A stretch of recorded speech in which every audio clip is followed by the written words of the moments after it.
missão, né? Espalhar esperança e vida, porque nós cremos que é necessário que a igreja seja verdadeiramente sal da terra e luz do mundo. Mas para isso nós temos que alcançar essa graça maravilhosa, nos colocarmos debaixo dessa graça maravilhosa, para que quando nós chegarmos a alguém ou ouvirmos alguém, possamos transmitir aquilo que nós temos aprendido na palavra do Senhor, o nosso Deus. Aquilo que nós temos ouvido do Senhor, o nosso Deus. Hoje nós vamos falar sobre como agir frente ao desespero, né? Muitas pessoas, diante do desespero, acabam sucumbindo, né? Outras tiram até a própria vida. Mas a palavra do Senhor nosso Deus é consolo, conforto e força para todos aqueles que confiam no Senhor. E nós vamos aprender hoje a respeito desse assunto, lendo lá em 2º livro de Reis, capítulo de número 4, verso de 1 a 7. 2º livro de Reis, capítulo de número 4, verso de 1 a 7. É um texto bastante conhecido de todos nós, né? Que sempre falamos desse texto como o aumento do azeite da viúva.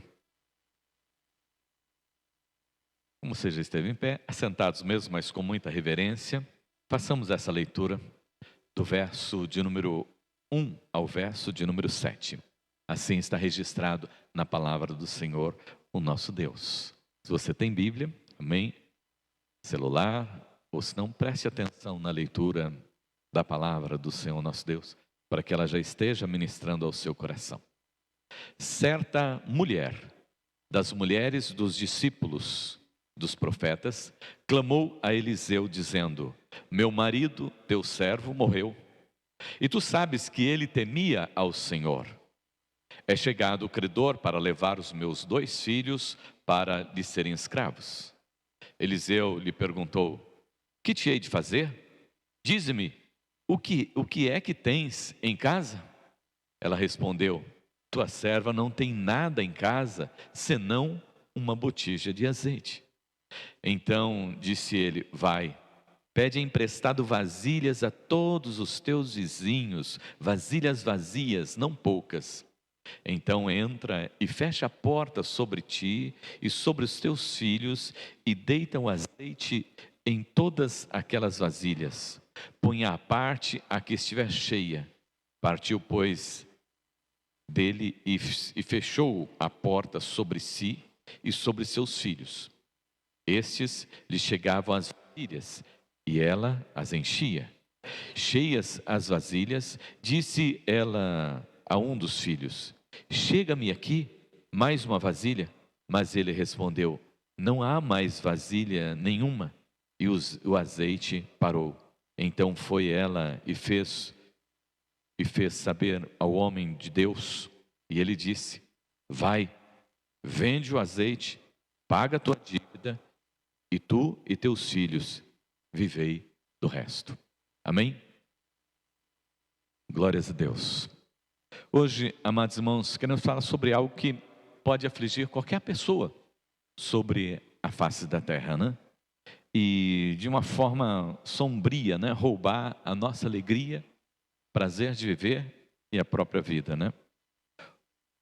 O desespero. O desespero. O filósofo Kierkegaard, ele diz que o ser humano é um ser em constante desespero. Em alguns momentos, né, isso acentua e acaba lhe assombrando. O desespero é um estado, amados irmãos, de consciência que julga uma situação extremamente difícil e sem saída. Eu não tenho como. É o estado de profundo desânimo, né, de uma pessoa que se sente incapaz de qualquer ação diante de uma situação difícil. É um desalento, é o desespero, é a perda da esperança, preocupação, né, excessiva. É um estado da alma, né, que acompanha o caos. Exemplo, o pai que perde o emprego, sabendo que precisa alimentar a sua família. Uma gravidez indesejada na adolescência. aquele empresário que chega a um ponto que ele diz: olha, não dá mais, eu vou precisar de fechar a minha empresa. O resultado de um exame de saúde, né? E o médico diz: olha, a coisa está complicada. Eu não sei o que fazer. Como aconteceu com Ezequias, né? Que recebeu a notícia de Isaías: põe tua casa em ordem, porque você não vai viver, você vai morrer. E ele realmente entrou em desespero e pôs-se a chorar. Nesse caso aqui, amados irmãos, né, da narrativa, é um quadro de desespero por parte de uma mulher que havia ficado viúva. E além de ficar viúva, ainda ficou endividada. E o credor a conhecia e havia avisado ela: eu vou aparecer para receber. Ela falou: mas eu não tenho dinheiro, então vou levar os seus filhos como escravos. Ela deveria ter ficado, deveria estar muito, muito, muito desesperada. Afinal, sozinha, e ainda com a possibilidade de ficar sem os seus filhos, naquela época, uma viúva, o que seria dessa mulher? Essa viúva é interessante, não tem o nome dela aqui, mas alguém sabia quem era o seu esposo e veio para cobrá-la. E ela diz no texto que seu marido era servo do profeta e que era um homem muito temente a Deus. Ela dá um detalhe aqui sobre a vida, sobre o seu marido. Os servos dos profetas, amados irmãos, eram também discípulos desses profetas e ajudavam os profetas em tudo que eles tinham necessidade. Eram pessoas que se colocavam à disposição para servir aos profetas, inclusive proteger com a própria vida a vida dos profetas. Trabalhavam servindo ao Senhor, e por isso a fala da viúva aqui: meu esposo era muito temente a Deus. O historiador, amados irmãos, Flávio Joséfo, em seu livro A História dos Hebreus, e também olhando pelas literaturas rabínicas, quando eles falam sobre o livro de Reis, e com respeito a esse texto, existe algo comum entre eles, né? E esse algo comum entre eles é a identificação do esposo dessa viúva. Eles relacionam com Obadias, né? Essa afirmação nós vamos encontrar lá em 1 Reis 18, né? Que diz que Obadias era servo ali de Acabe e era um homem temente a Deus. E naquela época Jezabel perseguia os profetas do Senhor, o nosso Deus. Ela tinha muitos profetas de Baal, como nós ouvimos, né, no capítulo 18, profeta Elias desafiando os profetas de Baal. Em meio a essa perseguição dos profetas, Obadias escondeu 100 profetas em 2 cavernas, colocou 50 profetas numa caverna, 50 profetas numa outra caverna, e alimentou esses profetas durante um bom tempo. E nós sabemos que naquele tempo havia fome em Israel. Houve 3 anos e meio de fome. Mas Obadias conseguiu sustentar 100 profetas. Lá em 1 Reis capítulo 18, né? Ele alimentou 100 profetas. Logicamente que não foi com churrasco, que não foi com a melhor comida. Ele os alimentou com pão e água. Como será que ele fez isso com 100 homens? Ele era um servo, servia lá no reino, mas ele não ganhava tanto dinheiro assim. Aí então, segundo os pesquisadores, né? Provavelmente ele tenha pego dinheiro emprestado para poder manter esses 100 profetas.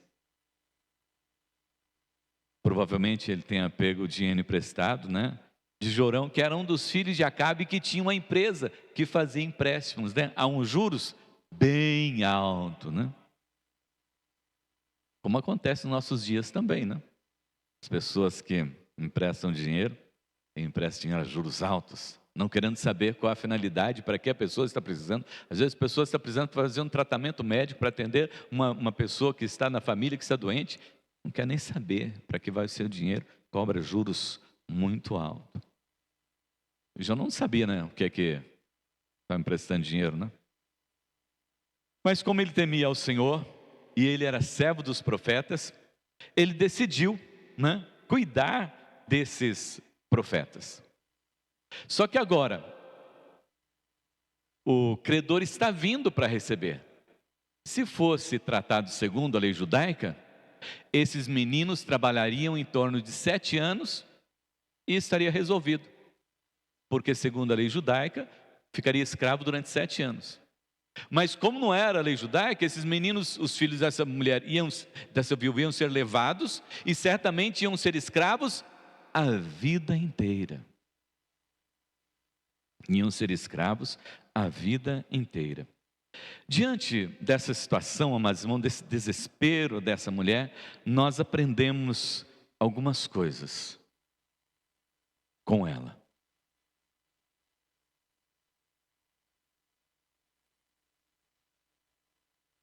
Versículo 1. Certa mulher, das mulheres, dos discípulos, dos profetas, clamou a Eliseu dizendo: meu marido, teu servo, morreu, e tu sabes que ele era temente a Deus, e é chegado o credor para levar os meus filhos, pois meus 2 filhos para lhe serem escravos.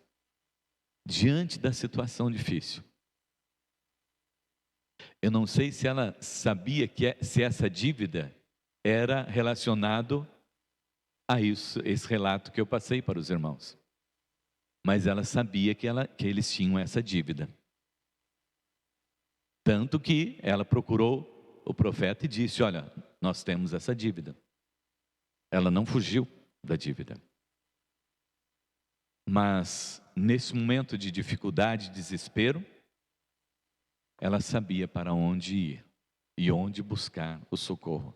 Então, primeira coisa, amados irmãos, diante do desespero que nós precisamos aprender nesse texto, é que nós precisamos aprender a buscar ao Senhor. Fazer como essa viúva, buscar em primeiro lugar ao Senhor, o nosso Deus. Ela não foi procurar os amigos, não foi procurar os vizinhos, não foi procurar alguém diferente, ela foi procurar o servo de Deus, um profeta. Ela foi procurar porque ela sabia que no Senhor havia socorro para a sua vida.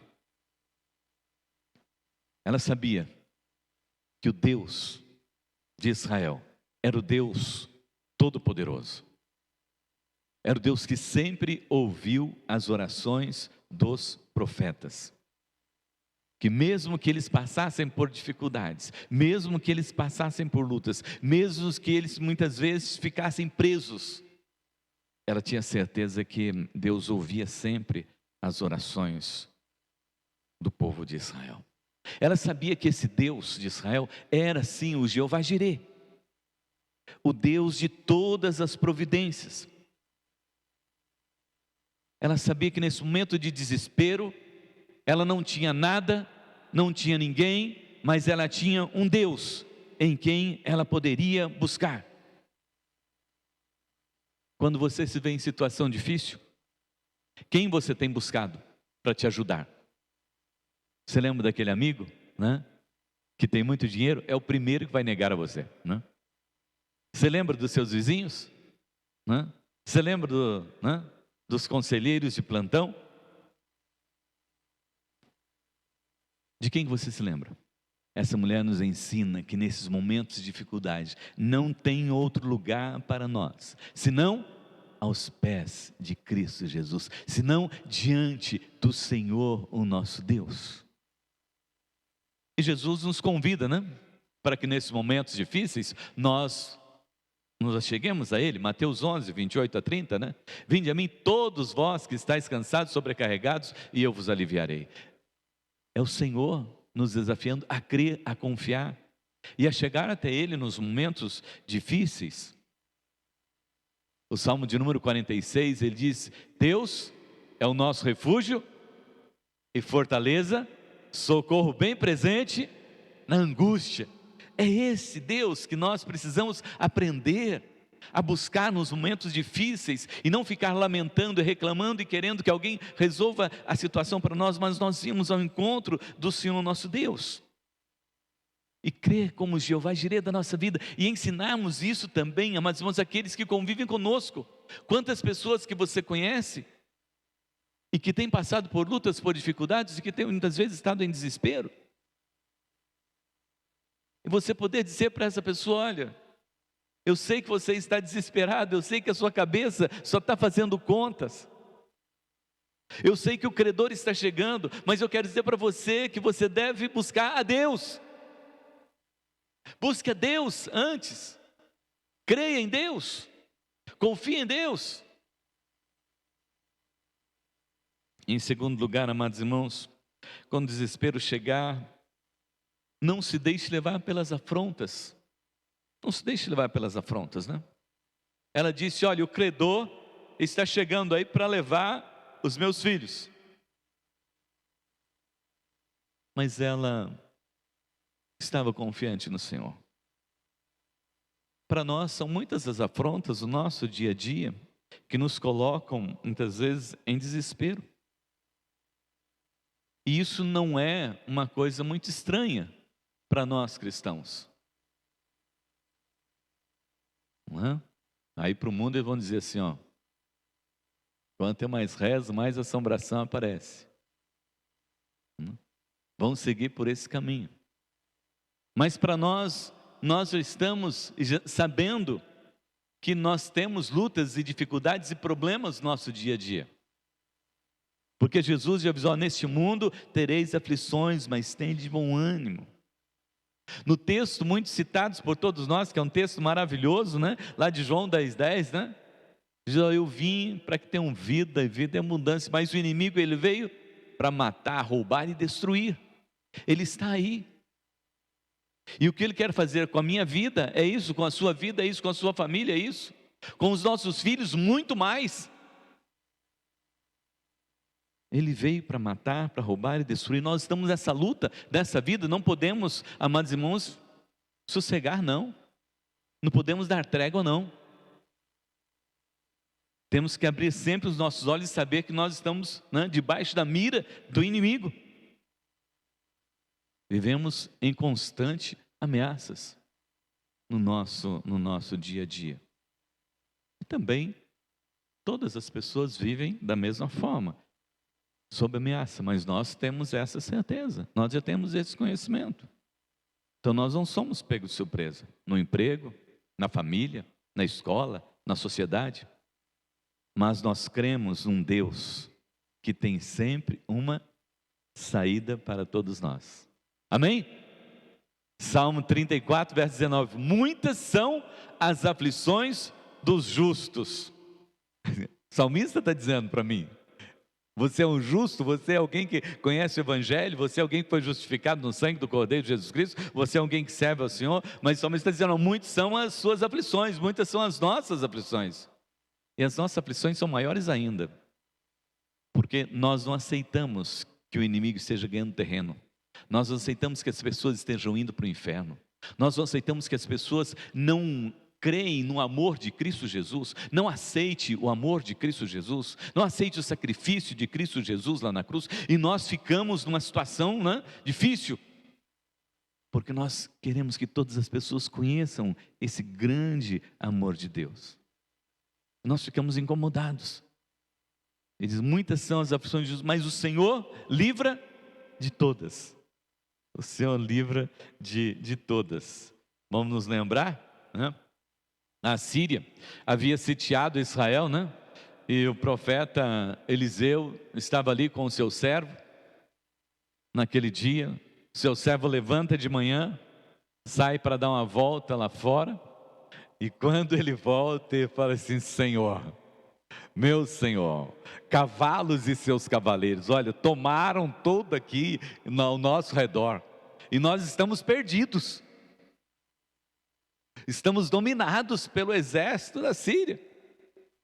E lá em 2 Reis 6,16, né, Eliseu disse para o seu servo, né, Jeabe, ele fala assim: não temas, porque mais são os que estão conosco do que os que estão no mundo. Maior é o Deus que nós cremos do que todo esse exército que está aí. Confia no Senhor. Não podemos, amados irmãos, nos deixar levar pelas ameaças do inimigo, pelas falas do inimigo.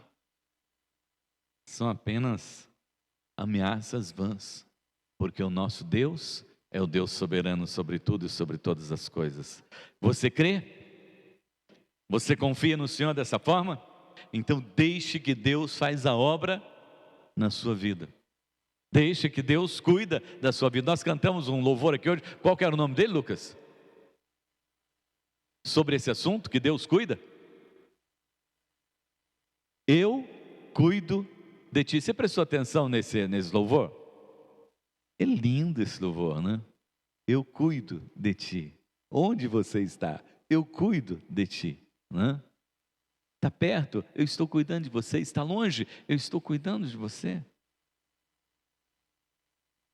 Em terceiro lugar, amados irmãos, quando o desespero chegar, creia nas providências de Deus. Quando as coisas ficarem difíceis, insustentáveis, creia nas providências de Deus, né? Você já sonhou alguma vez quando você estava caindo num buraco assim, né? E você tenta segurar em algum lugar, né? Para você se parar de cair, né? E tal, e nunca chega no fundo do poço, né? Você já teve esse pesadelo, né? Quando você estiver assim, né? Na vida, creia nas providências de Deus. Creia nas mãos poderosas do Senhor, o nosso Deus. A mulher fala para o profeta fala, mas o que você tem? O que você tem? Mas se eu pudesse pagar a dívida, profeta, eu já teria pago. Se eu tivesse algum dinheiro, eu já teria entregue. Agora vem perguntar para mim o que eu tenho. Está parecendo Jesus, né? Que pergunta para o cego, o que você quer que eu te faça? Ô Jesus, eu quero ver. Eu quero ver, Jesus. O profeta pergunta, o que é que você tem? E ela fala assim, olha, eu só tenho aqui uma botija de azeite. Mas então como é que nós vamos pagar essa dívida, né, tão grande com uma botija de azeite? Às vezes nós nos encontramos numa situação dessa. Como é que eu vou fazer com tão pouco? Como é que eu vou fazer nessa situação? É as providências de Deus, amados irmãos. Na nossa vida, em todos os momentos, em todos os sentidos, em todas as horas. Às vezes nós ficamos esperando as providências das pessoas. Estamos esperando que venha de fora, quando a providência não está lá fora. A providência está dentro da nossa casa. A providência está dentro do nosso coração. Esperamos que a providência venha de fora, mas Deus já colocou as suas mãos, já estendeu a sua mão e já disse, olha, está aí. Basta você tão somente crer. Basta você tão somente confiar. Porque Ele conhece todas as coisas, Ele sabe todas as coisas. E Ele já providenciou. Amém? Observa aquela mulher que tinha um fluxo de sangue. Ela estava ali em meio àquela multidão e ela foi. Se eu tão somente tocar, se eu tão somente tocar, eu vou ficar curada. Se eu tão somente tocar, eu vou ficar curada. E ela tocou nas vestes de Jesus.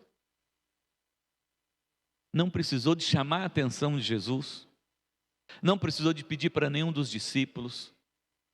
Ela foi com a sua fé crendo nessa providência gloriosa de Deus para a nossa vida, no nosso dia a dia. E quando ela tocou, ela foi curada. Lembra de Bartimeu cego? Os discípulos não queriam que Jesus ouvisse Bartimeu. Você acha que eles iam deixar aquela mulher chegar, aquela mulher com fluxo de sangue, chegar perto de Jesus? Sendo que mulher já tinha uma restrição. Agora a mulher tinha um fluxo de sangue ainda, ela era doente, ela não podia estar no meio deles ali. Ela seria apedrejada se ela tivesse pedido alguma coisa abertamente, porque ela não poderia estar ali no meio deles. Mas ela foi pela sua fé. Eu já tenho o que eu preciso, a fé, e eu só preciso tocar nas vestes de Jesus. Amados, nós precisamos entender essa providência de Deus nas nossas vidas. Quando ficar difícil, creia nas providências do Senhor. Davi chegou lá e olhou todo aquele acontecimento, todo mundo com medo do Golias. Quem é esse incircunciso aí? Então, todo mundo apavorado. Ele chega e pergunta: quem é esse incircunciso? Quem esse cara pensa que é para afrontar? Os irmãos observam bem. Aqueles soldados do exército de Israel estavam com medo porque eles estavam olhando para eles. Mas Davi não chega lá olhando para ele. Davi chega lá olhando para Deus. Ele chega lá olhando para Deus. E ele diz: quem é esse incircunciso para desafiar o Deus de Israel? Nós cantamos aqui nesse último hino, né? Mais de ti, menos de mim, né? Que ele cresça, que eu diminua. E nós falamos um momento assim que nós nos curvamos e diante da sua glória, né? Que coisa maravilhosa estar diante da glória do Senhor nosso Deus, reconhecer esse poder de Deus tremendo na nossa vida. Só para nós observarmos, Davi foi lá e provou as roupas de Saul, pegou a espada de Saul, não deu nada certo. Falou assim: eu vou ter aqui a minha funda mesmo, né? Eu vou com aquilo que Deus já me deu. Não precisava de nada além daquilo que ele já tinha. Ele sabia disso, mas o povo queria que ele experimentasse, então vou experimentar. Mas ele sabia que Deus já tinha provido ali na vida dele a vitória sobre Golias. Amados, Moisés, ele era pastor de ovelha. Quando ele fugiu do Egito, ele foi ser pastor de ovelha. Pastorear as ovelhas do seu sogro. O que um pastor usa? Cajado. Não? Desde que ele saiu do Egito, o Senhor botou um cajado na mão dele. Como que foi que ele abriu o mar? Cajado. Como que foi que ele lutou lá transformou em cobra lá? O cajado. Já estava nas mãos dele. Deus já tinha preparado, já estava ali com ele. Creia, meu amado irmão, minha amada irmã, Deus já providenciou.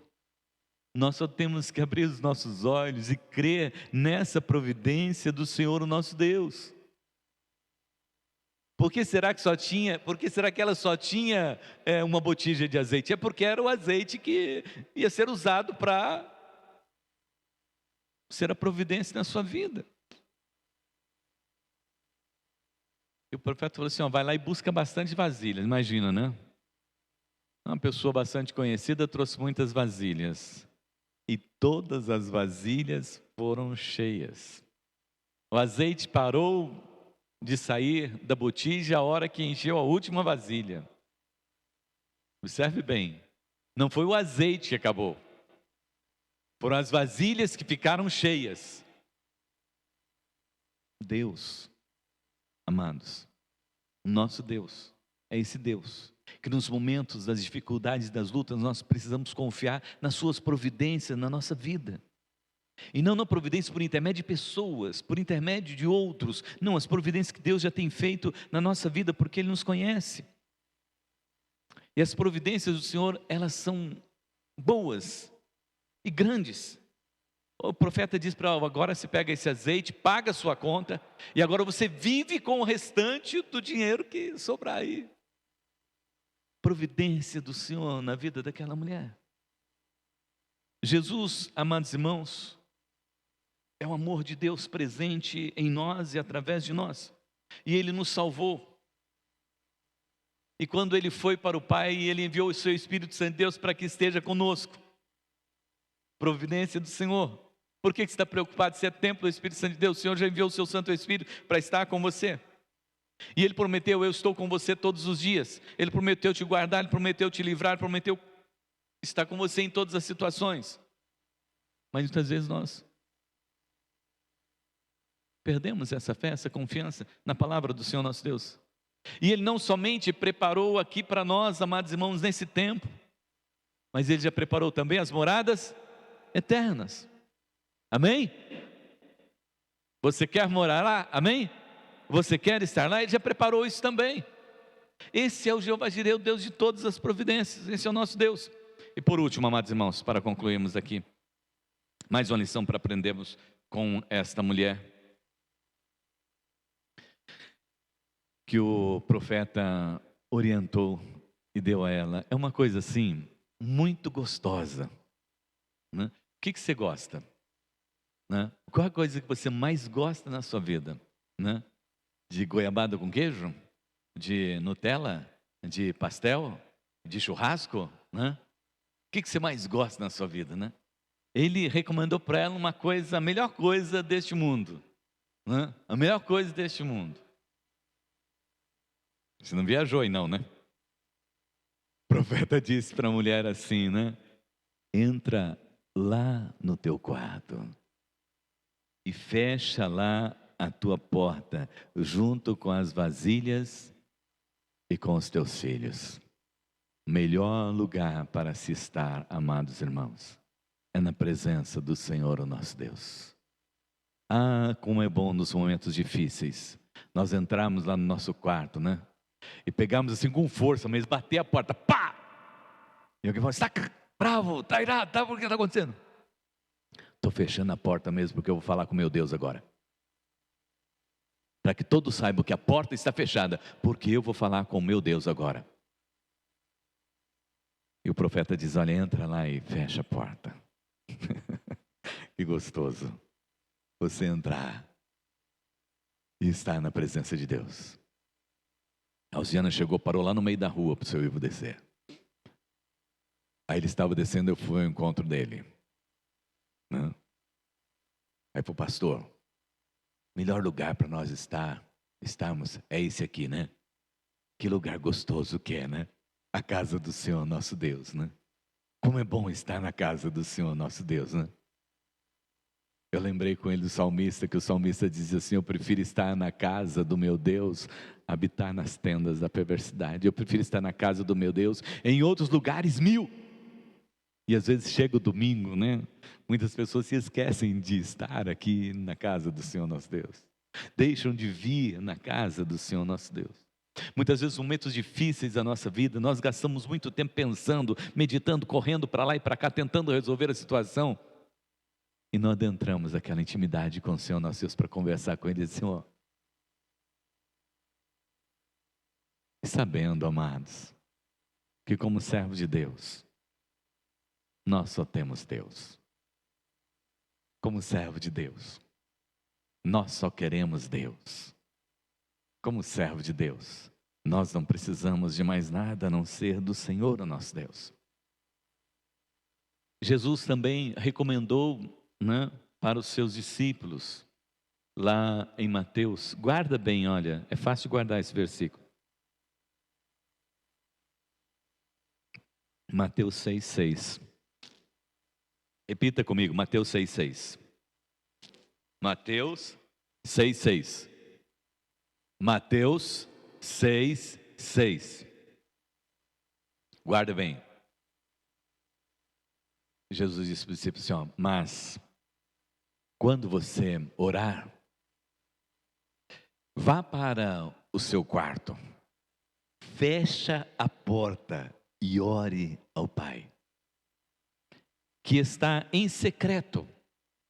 Então seu Pai que te vê em secreto, te recompensará. Amém?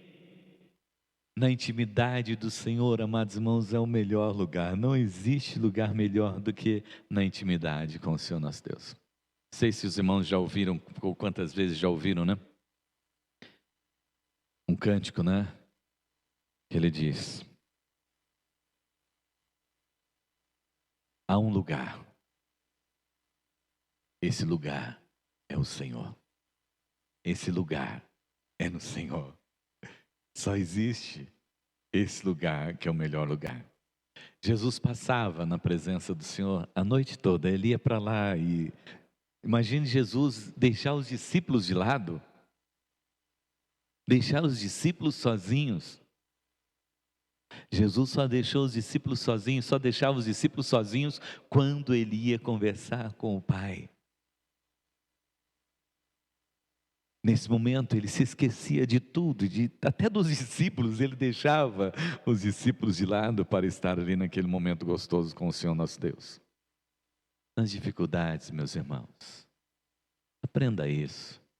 Vai para a intimidade com Deus, vai para a presença do Senhor nosso Deus, fecha a tua porta e só saia dali a hora que o Senhor responder a sua oração, a hora que o Senhor encher o seu coração, e não vai demorar muito, porque ele, logo que você chega, ele já ouve a sua oração. Mas diga isso também para as pessoas. Só que tem uma coisa que eu preciso dizer para você. Você só vai poder dizer isso para alguém o dia que você experimentar isso na sua vida. Você não pode dizer se você não experimentou. Você não pode dizer se você não desfrutar desse momento. Você só pode dizer se você experimentou. Você pode até juntar água na boca de ouvir alguém falar assim.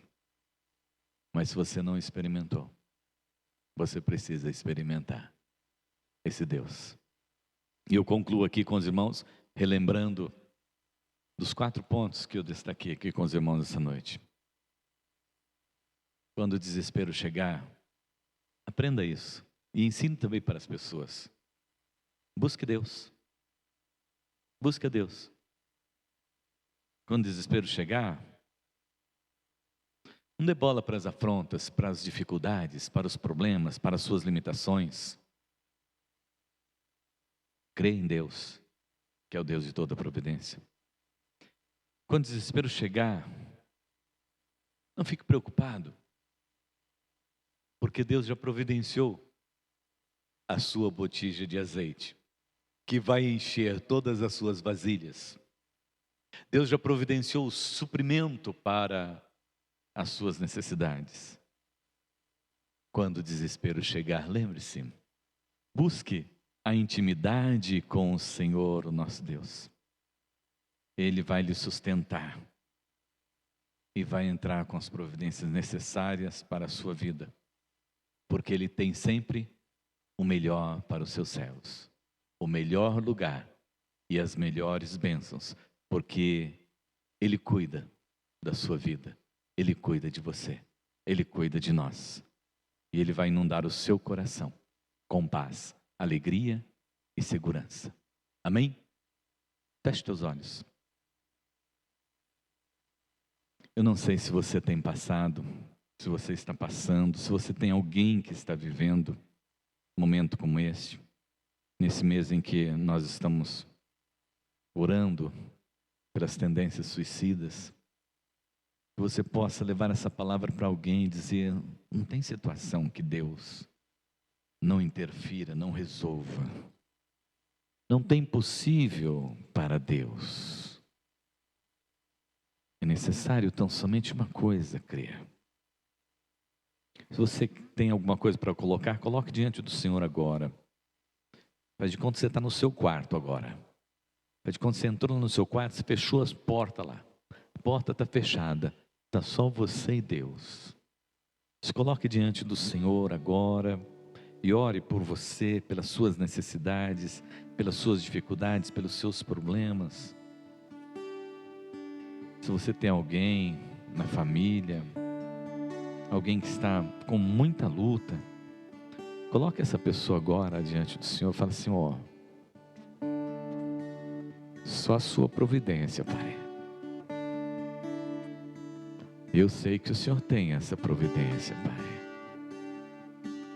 Eu sei, Pai, que o Senhor pode. Eu sei que o Senhor vai fazer. Eu confio no Senhor. Eu espero no Senhor, Pai. Porque eu quero tão somente a sua providência na minha vida.